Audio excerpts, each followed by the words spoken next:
సహజ లక్షణం తులారాశి అంటే మనందరం కూడా ఎక్కడైనా షాప్కి వెళ్ళినప్పుడు మన ఏదైనా వస్తువులు కొన్నప్పుడు వాళ్ళు ఇట్లా దాన్ని తూకం వేస్తూ ఉంటారు. దాన్ని తులా లేదా త్రాసు అంటారు. ఆ పదార్థాలు వేసి మనకి ఏ వస్తువులు కావాలంటే వాటిని జోకుతూ ఉంటారు. ఇట్లా అవి అంటే ఈ రాశి వాళ్ళు ఎప్పుడు కూడా బ్యాలెన్స్గా ఉండడానికి ప్రయత్నం చేస్తూ ఉంటారు. ఏ విషయంలో కూడా ఈ రాశిలో చాలామంది చక్కటి ఉత్తమమైనటువంటి కళాకారులు జన్మించారని చెప్పుకోవచ్చు. ఈ రాశివారు ప్రతి విషయాన్ని కూడా అత్యంత వేగంగా పూర్తి చేసేటువంటి ఆలోచనలు ఎక్కువగా ఉంటాయి రాశివారికి.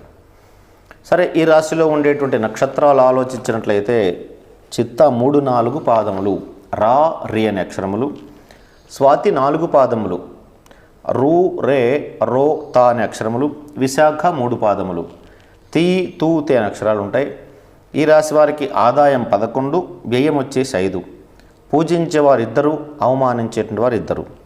ఈ రాశి వారికి గురువు ఈ సంవత్సరాది మొదలుకొని మే 14 వరకు అష్టమ రాశి అయినటువంటి వృషభ రాశిలోను, ఆ తదుపరి మే 14 నుంచి అక్టోబర్ 18 వరకు భాగ్యస్థానమైనటువంటి మిథున రాశిలోను, అక్టోబర్ 18 నుంచి దశమస్థానమైనటువంటి కర్కాటక రాశిలో డిసెంబర్ 5 వరకు సంచరించి తిరిగి మరలా డిసెంబర్ 5 తర్వాత భాగ్యరాశి అనేటువంటి మిథున రాశిలో సంచరిస్తూ ఉంటాడు. రాశి త్రయాత్మక 3 రాశులు ఈ సంవత్సరం మారుతున్నాడు బృహస్పతి. అట్లాగే శని రాశి నుంచి 6వ స్థానమైనటువంటి మీనరాశిలోకి ఉగాది రోజు ప్రవేశం చేస్తున్నాడు. రాహుకేతుల గురించి ఆలోచించినట్లయితే ప్రస్తుతం వ్యయంలో ఉన్నటువంటి కేతువు అట్లాగే షష్టంలో ఉన్నటువంటి రాహువు మే 18 తర్వాత కేతువు ఏకాదశ స్థానమైనటువంటి సింహంలోనూ, రాహు షష్టమైనటువంటి కుంభంలో సంచరిస్తూ ఉంటారు. ఈ విధమైనటువంటి దీర్ఘకాలిక గ్రహాలని పరిశీలించి మనం ఆలోచించినట్లయితే ఈ సంవత్సరం అనుకూలమైనటువంటి కాలము అని చెప్పవచ్చు. శని చక్కగా షష్ఠ స్థానంలో పాపగ్రహం యోగిస్తూ ఉంది. అక్కడ మే 14 వరకు మాత్రము ఎటువంటి కార్యక్రమాలు కూడా చేపట్టకపోవడం మంచిది. అష్టమంలో ఉన్నటువంటి ఏ గ్రహము కూడా మనకు యోగించదు. గురువు కానీ, బృహస్పతి కానీ, శుక్రుడు కానీ, శని కానీ, రాహు కేతువులు ఏ గ్రహములు కూడా అష్టమ స్థానంలో ఉన్న గ్రహాలు మనల్ని తీవ్రమైనటువంటి మానసిక ఆందోళనకి గురి చేస్తూ ఏ కార్యక్రమాలు పూర్తి చేయకుండా అడ్డుపడుతూ ఉంటాయి. అందువల్ల మే 14 వరకు మాత్రం మీరు ఎటువంటి కార్యాలు చేపట్టకూడదు సుమా. గత సంవత్సరం నుంచి ఎదుర్కొంటున్నట్టు అనేక రకాలైన సమస్యలకు మే 14 తర్వాత ఒక పరిష్కారం లభిస్తుంది. ఉద్యోగ రంగంలో ఉన్న వారికి మే 14 నుంచి మే 14వ తేదీ నుంచి అక్టోబర్ 18వ తేదీ లోపల ఒక ప్రమోషన్ తప్పనిసరిగా వచ్చేటువంటి, అది ప్రభుత్వ రంగమా ప్రైవేట్ రంగంలో ఉద్యోగస్తులు ఎవరికైనా సరే ప్రమోషన్ వచ్చేటువంటి అవకాశం ఉంది. చేపట్టినటువంటి కార్యాలన్నీ కూడా చక్కగా విజయవంతంగా పూర్తి చేస్తారు. సన్మానములు సత్కారములు పొందుతారు.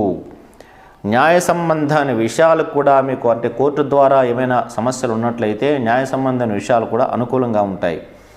విదేశీ సంబంధమైన వ్యవహారాలు, విదేశీ ప్రయత్నాలు, విదేశాలు వెళ్ళాలనుకున్నా, విదేశీ కంపెనీల్లో పనిచేసే వారికైనా చక్కటి ప్రమోషన్సు, మీ యొక్క ఉన్నత స్థాయి అధికారులతో మీకు చక్కటి సంబంధ బాంధవ్యాలు నెరవేర్చుకుని తద్వారా మంచి ప్రయోజనాన్ని పొందుతారు అని చెప్పడంలో ఎటువంటి సందేహము లేదు. ఉద్యోగం మార్పు కోరుకున్న ఎవరైతే ఉన్నట్లయితే వాళ్ళు మే 15వ తారీఖు తర్వాత తమ యొక్క ఉద్యోగానికి మార్పు చేసుకోవడానికి కూడా వాళ్ళు చక్కగా ప్రణాళిక తయారు చేసుకున్నట్లయితే తప్పనిసరిగా మంచి ఉద్యోగం లభించేటువంటి అవకాశం ఉన్నది. గతంలో నిలిచిపోయినటువంటి గృహ నిర్మాణము కానీ, గృహ నిర్మాణ సంబంధమైన పనులు కానీ మీకు పూర్తి అయిపోతాయి. ఈ సంవత్సరం గృహ నిర్మాణం ఎవరైనా మొదలుపెట్టినట్లయితే వాళ్ళు కూడా దాన్ని పూర్తి చేస్తారు. ఆర్థిక సంబంధమైన విషయాల్లో చిన్న చిన్న చికాకులు ఏర్పడినప్పటికీ కూడా తమ యొక్క నేర్పుతో ఓర్పుతో ఆ ప్రణాళికలను చక్కగా అమలుపరిచి, అంటే ఆర్థిక పరిస్థితులు వాటిని జాగ్రత్తగా ఎట్లా ఎదుర్కోవాలో ఎదుర్కొని వాటిని అధిగమించి తద్వారా ధనాదాయాన్ని వృద్ధి చేసుకుంటారు. ఏదో ఒక శుభకార్యాన్ని చేపట్టాలనుకుంటున్నారు, దాన్ని తప్పనిసరిగా విజయవంతంగా పూర్తి చేస్తారు. ఎంతో కాలంగా మీరు ఎదుర్కొంటూ ఉన్నటువంటి సమస్యల నుంచి గట్టెక్కుతారు. గతంలో చేసినటువంటి రుణములు ఏదో ఒక సంబంధంలో శుభకార్య నిమిత్తమా, గృహప్రవేశం కోసమా, లేదా ఇల్లు కొనుక్కోవడానికో మీరు చేసిన రుణాలన్నీ కూడా తీర్చేస్తారు. గతంలో ఉన్నటువంటి అనారోగ్యం కూడా కొంతమేరకు ఉపశమించి మీకు సంతోషాన్ని కలిగిస్తుంది. స్థిరాస్తులు కానీ, చరాస్తులు కానీ, సువర్ణ ఆభరణములు కానీ ఖరీదు చేస్తారు. రియల్ ఎస్టేట్ రంగంలో ఉన్న వారికి అత్యంత అనుకూలమైనటువంటి సమయం. రియల్ ఎస్టేట్ వ్యాపారం చేసేవారికి అత్యంత అనుకూలమైన సమయంగా చెప్పవచ్చు. తామున్న రంగంలో అత్యంత శ్రద్ధతో విధులు నిర్వహిస్తూ సర్వత్రా అందరి చేత మెప్పు పొందుతారు. ఈ ఉదర సంబంధమైన వ్యాధి వచ్చేటువంటి అవకాశం ఉంది కాబట్టి చాలా జాగ్రత్తగా ఉండాలి. పంచమస్థాను రాహు వలన సంతానం కోసం ఎదురు చూస్తున్న వారికి ఈ సంవత్సరం తప్పనిసరిగా శుభవార్త వింటారు అని చెప్పడంలో ఎటువంటి అతియోశక్తి లేదు. తప్పనిసరిగా సంతానము కలిగేటువంటి అవకాశం 100% ఉన్నది. సంతాన విషయంలో ఆల్రెడీ ఇప్పటికే సంతానం ఉన్నటువంటి వారికి ఏదైనా చిన్న చిన్న ఇబ్బందులు ఏర్పడినప్పటికీ కూడా వాటిని అధిగమించి వారి కోసం మీరు చేసే ప్రయత్నాల్లో సఫలీకృతమే, తద్వారా మానసిక ఆనందాన్ని కూడా పొందుతారు. చక్కటి ఆధ్యాత్మిక కార్యక్రమం ఒకటి నిర్వహించి విజయవంతం చేసి తద్వారా సంఘంలో, సమాజంలో, బంధుమిత్రులు, ఆత్మీయులందరి చేత చక్కటి మెప్పుకు పొందుతారు. ఏకాదశ కేతు వలన మే 18 తర్వాత మీరున్న రంగంలో ఏదైతే రంగంలో ఉన్నారో అందులో ఆదాయం పెరిగేటువంటి అవకాశం ఉంది. మీ యొక్క అన్నదమ్ములు కావచ్చు, అక్కజనులు కావచ్చు, తోబుట్టువులతో, సోదర సోదరీమణులతో చక్కటి సంబంధ బాంధవ్యాలు నెరవేరుస్తూ వారి యొక్క మనసుకు తగినట్టుగా మీరు ప్రవర్తిస్తూ తద్వారా మంచి ఆనందాన్ని కూడా పొందుతారు. చేపట్టిన కార్యాలన్నింటిలో కూడా లాభం ఉంటుంది, విజయం ఉంటుంది, కీర్తి ఉంటుంది, చక్కటి పేరు ప్రతిష్టలు పొందుతారు. కాకపోతే మధ్య మధ్యలో అప్పుడప్పుడు మీ కుటుంబ సభ్యుల యొక్క కొన్ని వ్యతిరేకమైనటువంటి భావాలు చవి చూస్తారు.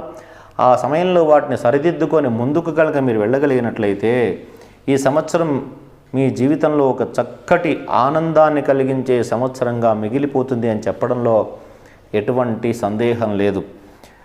అప్పుడప్పుడు కొన్ని కార్యాలలో చిన్న చిన్న ఇబ్బందుల వలన వాటిని ఎదుర్కొన్నప్పుడు మానసికమైన సంఘర్షణకి, ఒత్తిడికి గురయ్యి తద్వారా మానసిక ఆందోళనకి గురైనప్పటికీ కూడా మరలా తిరిగి తమ యొక్క మానసిక ఆనందాన్ని పొంది దాన్ని అధిగమించి తమ యొక్క మానసిక ఉద్రిక్తను దాటి ముందుకు వెళ్ళి మానసికమైన పరిపక్వత చెంది చక్కటి ఆనందాన్ని కూడా అనుభవిస్తారు. రాజకీయ రంగంలో ఉన్న వారికి తీవ్ర ప్రయత్నం చేత మాత్రమే మంచి పదవీ యోగం కలిగేటువంటి అవకాశం ఉంది. ఈ సంవత్సరం అంతా కూడా జీవితం ఆనందమయంగా గడుపుతారు మీరు. అయితే ఈ సంవత్సరం జనాకర్షణ కూడా పెరుగుతుంది. అవివాహితులకు వివాహం కానటువంటి వారికి వివాహం జరుగుతుంది. ఈ రాశి వారికి ఈ సంవత్సరం అన్ని రకాల అద్భుతమైనటువంటి యోగవంతమైన కాలం కాబట్టి మీకు నరకోశ, నరబాధ అధికంగా ఉంటుంది. దానికోసమని మీరు ఈ రాశి వారు ఎవరైతే ఉన్నారో వారు మంగళవారము, శనివారము, ఆదివారాల రోజుల్లో లక్ష్మీనరసింహస్వామి దర్శనం కానీ, సుదర్శన స్వామి వారి దర్శనం కానీ చేసుకొని అర్చన జరిపించుకోవడం వలన మీ జాతకంలో ఈ సంవత్సరం ఉన్నటువంటి చిన్న చిన్న దోషాలని పోగొట్టుకుని మరింత విజయవంతంగా ముందుకు వెళ్ళి అన్ని కార్యాలు పూర్తి చేయడానికి ఒక మార్గం ఏర్పడుతుందని చెప్పడంలో ఎటువంటి సందేహం లేదు. ఈ రాశి వారికి అదృష్టవారం వచ్చేసి బుధవారము, శుక్రవారము, శనివారాలు. అదృష్ట రత్నం వచ్చేసి వజ్రము లేదా ఎమరాల్డ్ జాతిపచ్చరాయి. అదృష్ట దిశ వచ్చేసి పడమర దిశ. అదృష్ట సంఖ్యలు వచ్చేసి 4, 5, 6. కాబట్టి ఈ రాశివారు చక్కగా విన్నారు. మీకు కావలసిన ఫలితాల కోసం కూడా నేను కొన్ని రెమెడీస్ చెప్పాను, అవి కూడా పాటించండి. చివరిగా ఒక ముఖ్యమైనటువంటి సూచన ఏంటంటే ఏ రాశి వారికైనా ప్రతి నెలలో అష్టమచంద్రుడు సంచారం చేసేటప్పుడు తీవ్రమైనటువంటి వివాదాలు ఏర్పడేటువంటి అవకాశం కనపడుతుంది. ఆ వివాదాలు ఎప్పుడు వస్తాయి అని చెప్పేసి అంటే ఈ తులారాశి వారికి వచ్చేసి ఈ ప్రతి నెలలో కూడా ఎప్పుడు వస్తాయంటే మీరు క్యాలెండర్లో కానీ పంచాంగంలో కానీ ఒక చోట టిక్ చేసి పెట్టుకోండి. కృత్తికా నక్షత్రము, రోహిణీ నక్షత్రము, మృగశిర నక్షత్రాలు వచ్చినప్పుడు ప్రతి నెలలో కూడా ఈ 3 నక్షత్రాలు వచ్చినప్పుడు మీరు మీ యొక్క వాక్కుని నియంత్రణలో ఉంచుకోవాలి. లేనట్లయితే తీవ్రమైనటువంటి విభేదాలు ఏర్పడి తద్వారా తీవ్రమైన సంఘర్షణకు, మానసిక ఒత్తిడికి లోను కావాల్సి వస్తుంది. చేపట్టిన కార్యం కూడా పూర్తి కాదు. ప్రతి నెలలో మీరు కృత్తిక, రోహిణి, మృగశిర నక్షత్రాలు వచ్చినప్పుడు వీలైనంత మౌనం పాటించడం మంచిది. ముఖ్యమైన కార్యాలు వాయిదా వేసుకోవాలి. ఒకవేళ వాయిదా వేసుకోవడానికి వీలు కాని తప్పనిసరి పరిస్థితుల్లో మౌనంగా ఉండి ఆ కార్యక్రమాన్ని విజయవంతం చేసే ప్రయత్నం చేయవలసిందిగా కోరుతున్నాను.